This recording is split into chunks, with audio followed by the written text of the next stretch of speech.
ઘોઘા તાલુકાના પીપરલા ગામે હત્યા કરનાર ઈસમોને આજીવન કેદની સજા ફટકારવામાં આવેલ। ઘોઘા તાલુકાના પીપરલા ગામે 2024ની સાલમાં હત્યાનો બનાવ બન્યો હતો।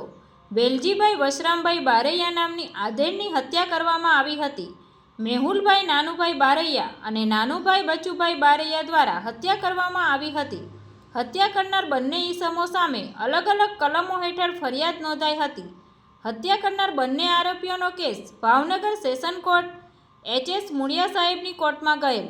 એચ.એસ. મુળિયા સાહેબ દ્વારા લેખિત તેમજ મૌખિક પુરાવા આધાર પર બંને ઈસમોને કસૂરવાર ઠેરવેલ। ભાવનગર કોર્ટ દ્વારા બંને ઈસમોને આજીવન કેદની સજા તેમજ રોકડ રકમ 10,000નો દંડ ફટકારવામાં આવેલ। તંત્રી મહેબૂબ રફાઈ સાથે news reader Sneha Patel, Tapasvi Gujarat news, Ghogha.